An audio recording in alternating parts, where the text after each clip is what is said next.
सीता मां के चरणों में श्री हनुमान दशग्रीव के प्राय सभी योद्धा समाप्त हो गए। विवशतः दशानन स्वयं युद्ध भूमि में आया। वह अद्भुत धीर, वीर एवं प्रबल पराक्रमी था, किंतु उसे भी कपिपुंगव आंजनेय की वीरता की प्रशंसा करनी पड़ी। रावण ने भयानक युद्ध किया, किंतु श्री रघुनाथ जी के सम्मुख उसकी एक ना चली। वह अमित सौंदर्य राशि त्रिलोक्य त्राता का दर्शन करता हुआ उन्हीं के पावनतम तीक्ष्ण बाण की भेंट चढ़ गया। दशानन का निर्जीव शरीर भूलुंठित होते ही श्री राम और रावण के युद्ध की पूर्णाहुति हो गई। जय श्री राम आनंद अतिरेक से वानर भालू उछलने कूदने और परस्पर आलिंगन करने लगे।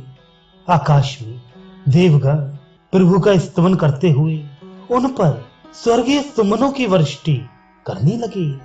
आंजनेय के भी हर्ष की सीमा न थी। उस समय उनके हर्षाश्रु से भरे नेत्रों के सम्मुख निखिल भुवनेश्वरी माता सीता के अरुण अमल चरण कमल थे। उस समय भगवान श्री राम ने विभीषण, हनुमान, अंगद, सुग्रीव और जामवान आदि वीरों की प्रशंसा करते हुए कहा, आप लोगों की बाहुबल से आज मैंने रावण को मार दिया। आप सब लोगों की पवित्र कीर्ति जब तक सूर्य और चंद्र रहेंगे तब तक स्थिर रहेगी, और जो लोग मेरे सहित आप सबकी कल कलमश नाशनी त्रिलोक पावनी पवित्र कथा का कीर्तन करेंगे, वे परम पद को प्राप्त होंगे। उसी समय मृत रावण को देखकर मंदोदरी आदि रावण की पत्नियां स्वयं पछाड़ खाकर गिर पड़ी और विलाप करने लगी। विभीषण अपने भाई का शव देखकर शोक व्याकुल हो गए। ये देखकर सुमित्रा नंदन ने उन्हें संसार की नश्वरता का वर्णन करते हुए प्रेम पूर्वक समझाया। उनके सदुपदेश से विभीषण के शोक और मोह का निवारण हो गया। वे लक्ष्मण जी के साथ प्रभु के समीप पहुंचे। प्रभु ने विभीषण को दुख से व्याकुल होकर विलाप करती हुई मंदोदरी आदि रानियों को समझाने और बंधु बांधवों सहित यथा शीघ्र दशानन का अंत्येष्टि संस्कार करने की आज्ञा दी। विभीषण ने पिता तुल्य बड़े भाई रावण का विधि पूर्वक अंतिम संस्कार कर उसे जलांजलि दी और फिर पृथ्वी पर सिर रखकर प्रणाम किया। इसके अनंतर उन्होंने मंदोदरी आदि रानियों को समझा बुझाकर राज सदन भेज दिया और स्वयं प्रभु के समीप जाकर विनीत भाव से हाथ जोड़े खड़े हो गए। भगवान श्री राम ने विभीषण की प्रथम भेंट में ही उन्हें लंकाधीश बना दिया था, किंतु अब प्रभु के आदेश अनुसार लक्ष्मण जी ने सुग्रीव, अंगद, हनुमान और जामवान आदि के सहित लंका में प्रवेश किया और वहां उन्होंने ब्राह्मणों के द्वारा मंत्र पाठ पूर्वक समुद्र के जल से भरे हुए स्वर्ण कलशों से विभीषण का मंगलमय अभिषेक किया। विभीषण लंका के अधीश्वर हुए। ये देखकर पवन पुत्र के हर्ष की सीमा ना रही।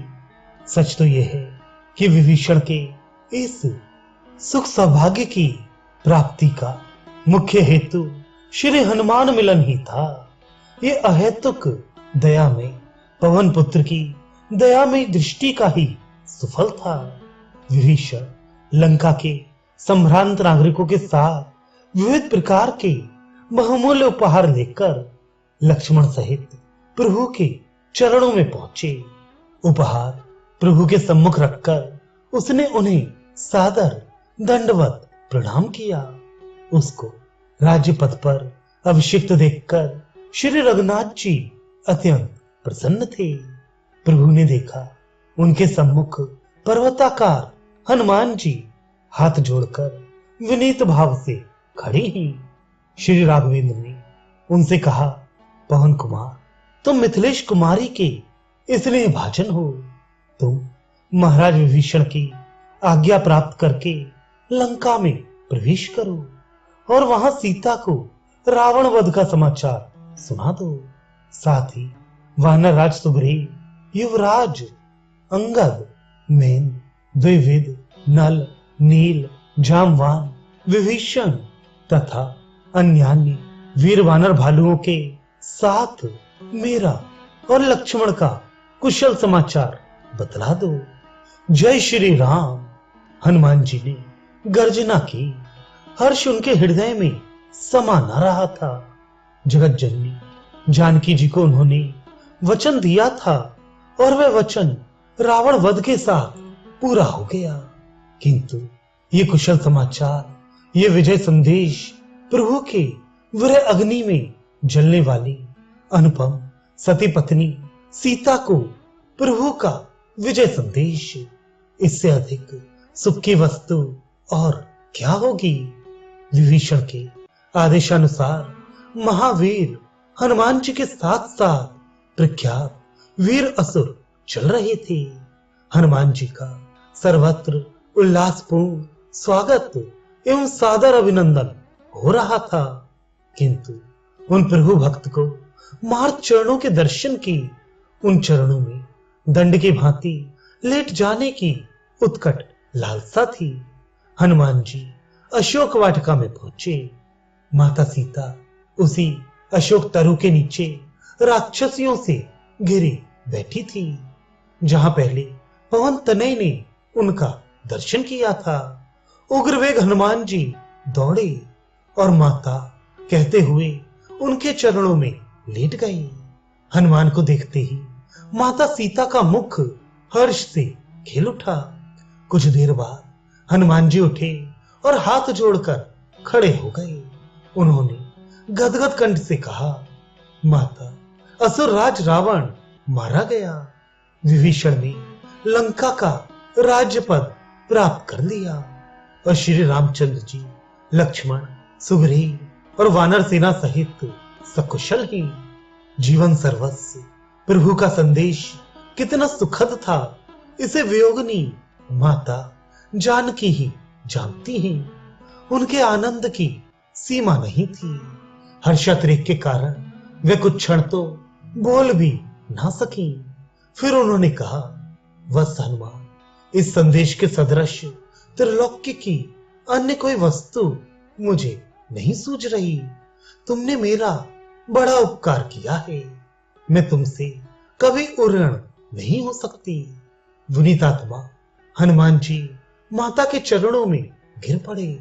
उन्होंने कहा, माता, मैं शत्रु के नष्ट होने पर स्वस्थ चित्त से विराजमान विजयशाली श्री राम का दर्शन करता हूं। ये मेरे लिए नाना प्रकार की रत्न राशि और देवराज्य से भी बढ़कर है, और पुत्र तो माता से कभी उऋण हो ही नहीं पाता। मैं आपके साथ परम प्रभु के चरणों की छांव में पड़ा रहूं, मुझे आपकी सेवा का सुअवसर प्राप्त होता रहे, बस मेरी यही लालसा है, मेरी इतनी ही कामना है। हनुमान जी की श्रद्धा भक्ति पूर्ण विनीत वाणी सुनकर जनक नंदिनी ने प्रसन्न होकर कहा, वीरवर, तुम्हारी वाणी उत्तम लक्षणों से संपन्न, माधुर्य गुण से भूषित तथा बुद्धि के 8 अंगों से अलंकृत है। ऐसी वाणी केवल तुम ही बोल सकते हो। तुम वायु देवता के प्रशंसनीय पुत्र तथा परम धर्मात्मा हो। शारीरिक बल, शूरता, शास्त्र ज्ञान, मानसिक बल, पराक्रम, उत्तम दक्षता, तेज, क्षमा, धैर्य, स्थिरता, विनय तथा अन्य बहुत से सुंदर गुण केवल तुम्ही में एक साथ विद्यमान है, इसमें संशय नहीं है। अनिल आत्मज की प्रशंसा करती हुई माता जानकी ने उन्हें दुर्लभतम आशीष दे दी। हे पुत्र, सुनो, समस्त सद्गुण तुम्हारे हृदय में बसे, और हे हनुमान, लक्ष्मण जी के साथ कौशलपति प्रभु सदा तुम पर प्रसन्न रही। निखिल भुवनेश्वरी जगदम्बा से शुभ आशीर्वाद प्राप्त कर हनुमान जी पुनः मार्ग चरणों में गिर पड़े। कुछ क्षणों के उपरांत उन्होंने क्रूर दृष्टि वाली विकराल मुखी राक्षसियों को देखकर निवेदन किया, माता, इन विकराल विकट आकार वाली क्रूर और अत्यंत दारुण राक्षसियों ने आपको बड़ी पीड़ा पहुंचाई है। इन्हें देखकर मेरा खून खौल रहा है। आप कृपा पूर्वक आज्ञा प्रदान करें तो मैं इनके दांत तोड़ दूं, इनके नाक कान काट लूं और इनके बाल नोचकर मुक्कों और लातों से मार मार कर इनका कचूमर निकाल दूं। हनुमान जी की कठोर वाणी सुनकर सीता जी को निरंतर डराने धमकाने वाली रावण की दुष्ट दासियां अत्यंत भयभीत होकर वैदेही के मुखारविंद की ओर देखने लगी। जनक दुलारी ने कहा, ना बेटा, ये तो स्वयं रावण के अधीन थी और उसके आदेश का पालन कर रही थी। रावण की मृत्यु के बाद तो ये अत्यंत विनय पूर्वक मुझे प्रत्येक रीत से संतुष्ट करने का प्रयत्न कर रही हैं। मुझे तो अपने पूर्व कर्मों के कारण ये सारा दुख निश्चित रूप से भोगना था। इसलिए यदि इन राक्षसियों का कुछ अपराध भी हो तो उसे मैं क्षमा करती हूँ। ये तो दया के पात्र है। दयामयी जननी हनुमान जी ने गदगद कंठ से कहा, ऐसे वचन मेरे परम प्रभु श्री राम की सहधर्मिणी ही बोल सकती हैं। फिर हनुमान जी ने निवेदन किया, मां, अपनी ओर से आप मुझे कोई संदेश दें। अब मैं अपने स्वामी के पास जाऊंगा।